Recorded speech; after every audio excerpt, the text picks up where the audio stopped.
जय श्री राम। सीताराम। जय बागेश्वर धाम। जय बागेश्वर। चरण स्पर्श।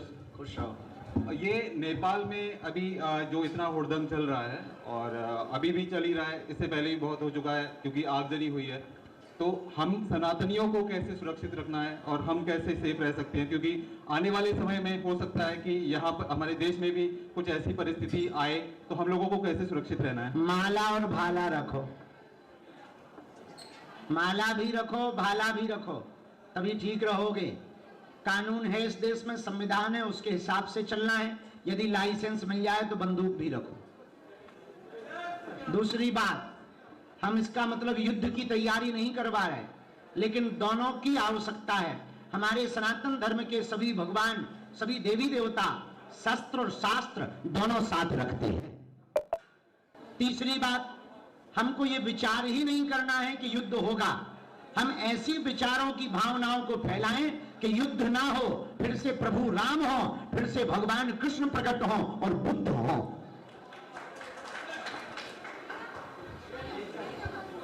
जय श्री सीताराम गुरु जी। सीताराम। मेरा नाम विकल्प खरे है। और क्या नाम है? विकल्प खरे। कौन सा विकल्प? किसका विकल्प? विकल्प?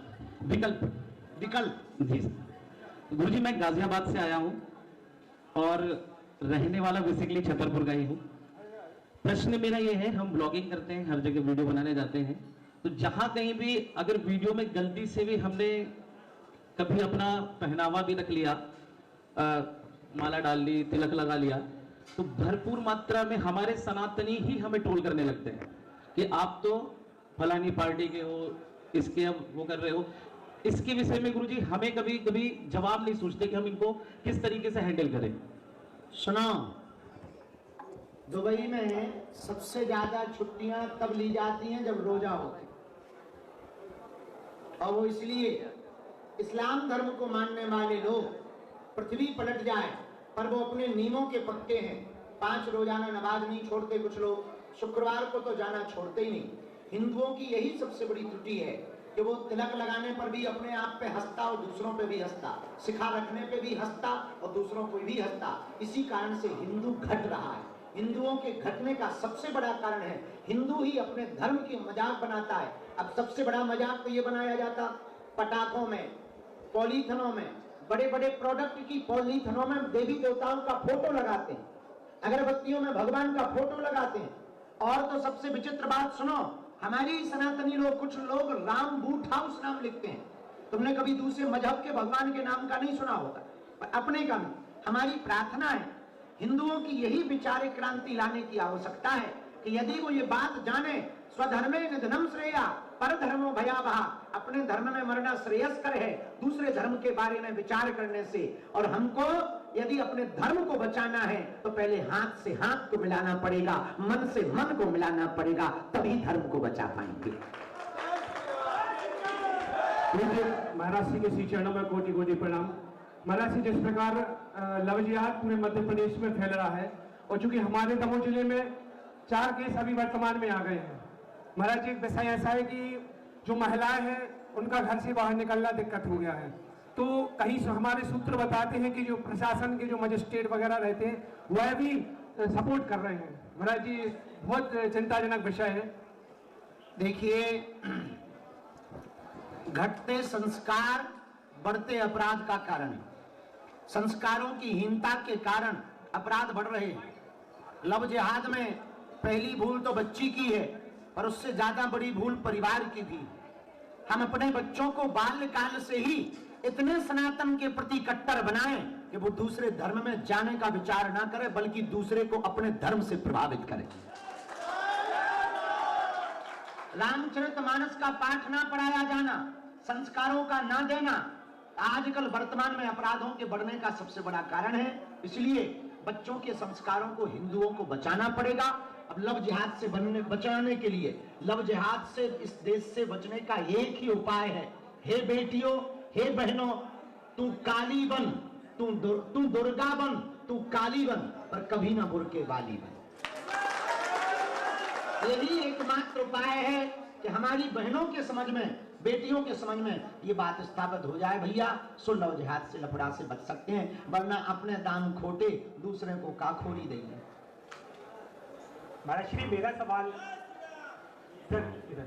महाराज मेरा सवाल ये है कि जैसे ही आप हिंदू पद यात्रा या फिर कोई भी आप संकल्प लेते हैं, उसके बाद अभी आपने जिस दिन अनाउंसमेंट किया कि आपको पद यात्रा करनी है दोबारा से दिल्ली से वृंदावन की तरफ, उसके बाद ओवैसी की पार्टी के एक नेता है शौकत अली, उन्होंने कहा है, आप पर एक क्रिटिसिज्म किया है, कहा है कि ये आप यानी कि फर्जी हिंदू हैं और आपको वेदों के बारे में कोई भी जानकारी नहीं है। एक सवाल।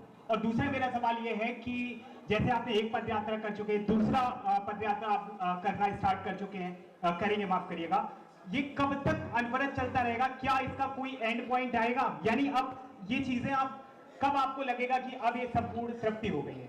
दो सवाल है।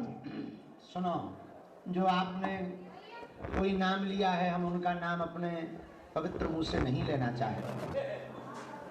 तो जिनके बारे में भी आपने कहा कि उन्होंने कहा कि आप गर्दे हिंदू हैं। अच्छा, अब देखो, ना तो हम इस देश में हिंदुत्व का लेटर बांटने वाले हैं, ना वो, और औरों के लिए तो धर्म की पहचान बनाने के लिए कुछ छेड़खानी करनी पड़ती है। हम तो जन्मजात सनातनी हैं। अब जो जन्मजात हुआ है उसको प्रमाण पत्र नहीं दिया जाता है, घर के लोगों से टोल टैक्स नहीं लगता है।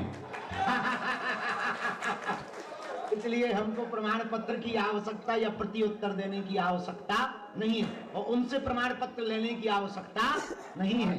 सनातन के जो लक्षण होने चाहिए कोशिश पर हमारे अंदर दिखाई पड़ रहे हैं, वो हमारे अंदर ऐसा कर लें तो हम भी मानेंगे। जैसा हम बैठे ऐसे ही वो बैठे, बढ़िया तिलक लगा के, माला पहन के, धोती पहन के, हम भी समझ जाएंगे कि ये वो नहीं है। Same to you. दूसरा, गुरुदेव भगवान के चरणों इसके बाद भी सेम टू यू, ये जरूर बोलना। रुक तो जा भैया, इनका दूसरा रह गया। दूसरा था, भूल गए तुम? विराम कब होगी, स्टॉप आपका कब होगा?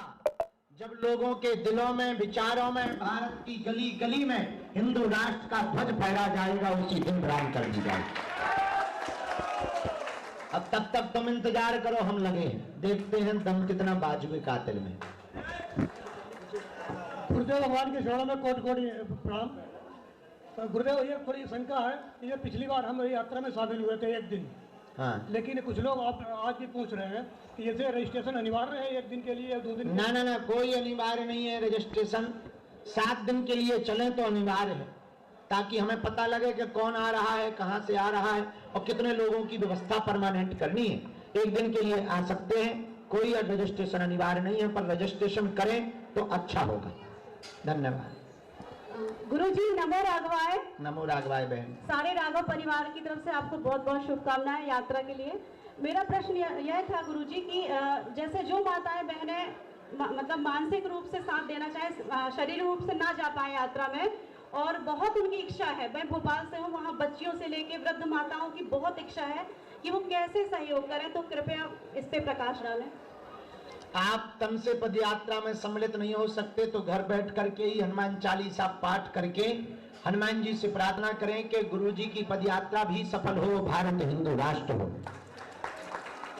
और लाइव जुड़ करके, पोस्ट जुड़ करके, पोस्टों पर भी जो है अपनी मीडिया के द्वारा भी आप सेवा कर सकते। तीसरा, आना आपका जरूरी है, प्रयत्न भर आना चाहिए, ऐसा कोई कारण नहीं। देखो, इजराइल में यहूदी मानने वाले लोग आज अपने लिए क्यों लड़ रहे? वो इसलिए लड़ रहे ताकि वो अपनी परंपरा को बचा सकें। इजरायली नौकरी छोड़ छोड़कर अपने देश के साथ लड़ने के लिए गए।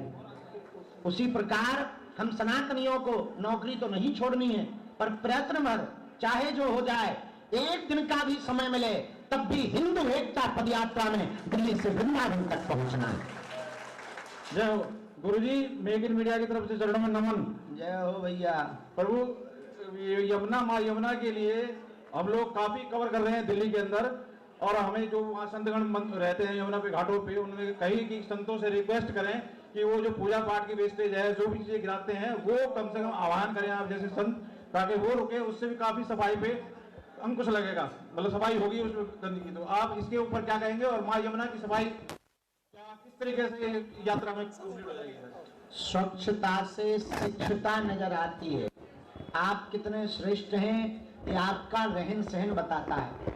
इसलिए यमुना किनारे रहने वाले यमुना वासियों से प्रार्थना है, गंगा किनारे रहने वाले लोगों से भी, किसी भी नदी के किनारे रहने वाले लोग किसी भी जगह घूमने जावें, स्वच्छता जरूर रखें।